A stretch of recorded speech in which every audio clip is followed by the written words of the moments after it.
to Moses, I want you to write this down, this event, this story.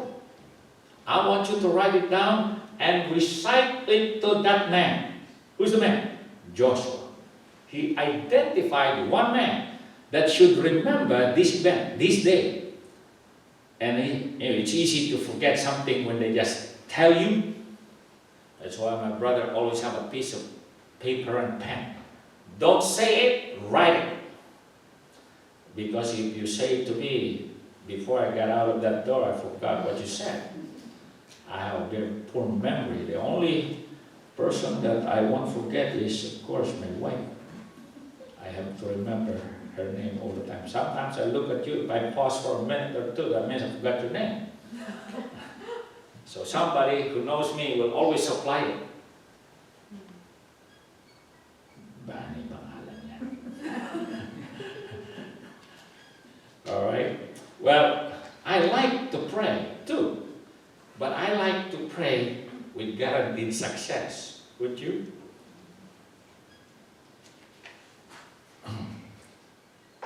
The effectiveness of prayer. First of all, this is the verse. Tomorrow, this is what Moses told Joshua and everybody there around him. I'm sure that it's not only the three of them there, Joshua and Hur and Aaron, not just the three of them, but I'm sure there are many other leaders around them. Moses said this, tomorrow, I will station myself on the top of the hill with the staff of God in my hand.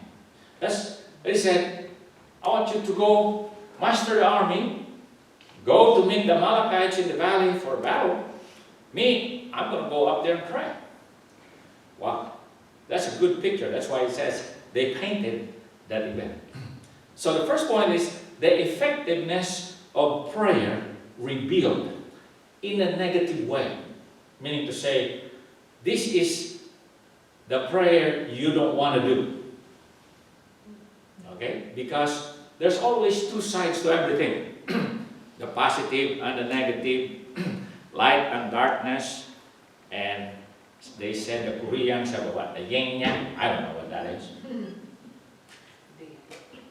There's a true and false. That's my favorite test exam. But here there is a negative and a positive way of prayer. We look at the negative first, meaning these are the things that will not work if you pray in this way. Okay. Number one is that the victory of that day did not happen because Moses was the one praying. Notice what Moses said, I will. What is he going to do? He will pray. Moses was the one praying. And this victory did not win, and was not accomplished because Moses was the one praying. Or that his prayer was extraordinary, or the most sincere, or the most powerful. You see, oftentimes people were led to believe that if you let that man pray, God will hear him. If you bring this guy with you, you are going to succeed. Personalities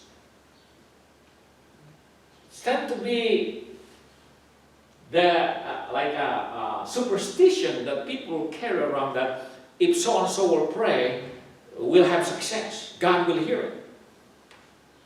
As it is going to be more powerful. Why? Because they read in the Bible, Elijah prayed. I mean, fire came down from heaven. How many times you have seen or heard people pray and fire came down? Elijah did that. Paul, when he prayed, man, the jail cell shook, the place rattled, and the doors opened up. And of course, Samuel, when he prayed. Oh, Moses, when he prayed. So some people think that the power of prayer is in the man who does the prayer. Well, in this story, you read it, I don't care how you read it, Moses' prayer was so ineffective.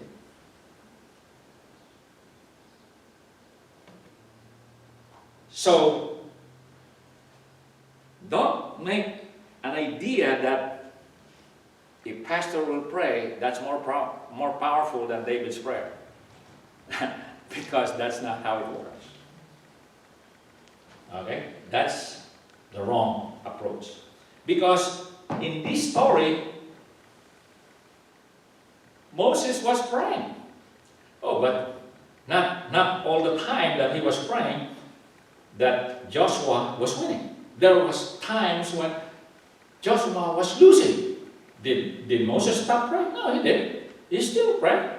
But there is that gaps where while Moses was praying, Joshua was losing.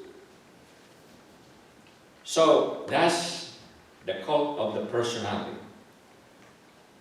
Another negative thing about prayer is that some people have the idea that it is the place that determines success.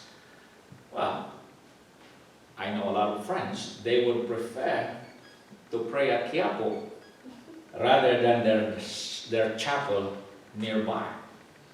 Because they say, if you go to Quiapo, that's a place in Manila, your prayer will be answered. But somebody says, no, you should go to Baclaran. It's more powerful there. Oh, but others say, you wait till you go to Lourdes in France. Multitudes of people march to that place. I've been there. So many people. But that's only good for those who can buy a plane ticket and go there. Pay the hotels. That's why people will just settle with Quiapo and Baclaran. That's all they can afford. But others would say, you wait till you go to Rome. That is the most powerful place to pray. But you know, Jesus, there's no difference during the time of Jesus than today. He made this thing, he just obliterated this idea of places are important when it comes to prayer. He told the woman at the well, you know, you come worship in this mountain, and we worship in Jerusalem. There will come a time when neither in this mountain nor in Jerusalem people come to worship. And one of the things that you do when you worship is what? Pray. That's just part of worship, pray. But I'm telling you, I have a friend one time when I was in Sacramento, they go to this place in Yugoslavia. Oh, they can afford to buy things. They go there and they say, that's even better place to pray. I don't know, but you know what? I hear some Christians say, you know, we go to this hill, we go to that, you know, that's where they're good to pray.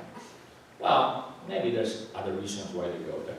But don't make a mistake that a place will determine success in your prayer. That would be another superstition. And then this victory that day was not even determined by who's helping who. We got two most holy men helping Moses that day. Aaron became the great high priest later on. I don't know what really his position, but he must be a real good man, religious man, leader, dependable. And he's with Moses. You can almost tell whether a person is important because check out who's he hanging out with. That's why a lot of people would like to hang out with Pacquiao, right? He's a famous guy. But would they hang out with you? Depends. But people like to hang out with powerful people. And Aaron and Hur, they are like sidekick of Moses. They must be very important. And their presence on that prayer session up in the hill did not help win the victory either. So it's not determining, you know, don't bring that one, bring this one, because that guy is more effective in prayer. This story proved that that's not true. And then there's another thing that people likes to do. The manner of praying. As if your way of praying is more effective than someone. Somebody says, there was a time when I was told, pray, Pastor, people are complaining, no more blessing when we pray. I said, why? Because we're no longer holding hands. Wow. So it's in the holding hands that the prayer becomes effective. And I told that to my pastor. I said, Pastor. And my pastor said, you tell them, if a person doesn't have hands, he ain't gonna be blessed.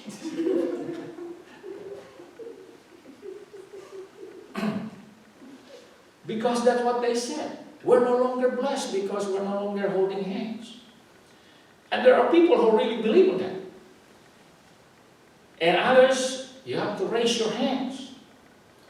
And others, you have to, people believe that your way of prayer determines success.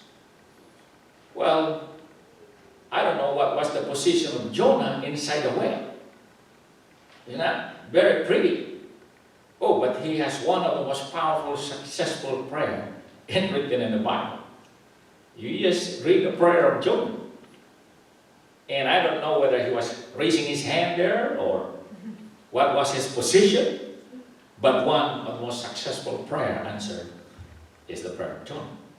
So let's not get hung up on personalities, places, who is with us, and the manner of which we pray. Because Israel, you notice it, when Moses held his hand up, then Israel prevailed. And when he let his hand down, Amalek prevailed. It seems like it's how the position of his hand. It seems that way. So maybe this is why the reason a lot of people like to raise their hand when they pray, because Moses becomes successful when he raised his hand. But it's not that way too. I'll show you in a moment. And victory in prayer is not how long you pray. Some people have the idea, if they have short prayers, it's not going to be answered. I don't think, if you read the prayer of Jonah, it wasn't very long. The prayer that is effective is not determined by the length of the prayer. Sometimes you listen to some people pray, they just pray in circles. It's still the same thing that they started like a minute ago. 10 minutes ago, they come back to the one last minute ago. And it's as if, if it's not a long prayer, it's not effective. No, that's wrong. Here in this story, we will find out that it's not how long Moses prayed. Although it says here, it seems that way because it says his hands were steady until the sun set. So if he started praying in the morning, look how many hours before the sun set. That's a long prayer. So maybe some people got the idea, if it's a long prayer, it's going to be victorious. It's not going to be like that. So the effectiveness of prayer we can see in this story. Now remember, this is at the beginning of their journey to the promised land. What they will experience here, what they will learn here, they must take with them all the way.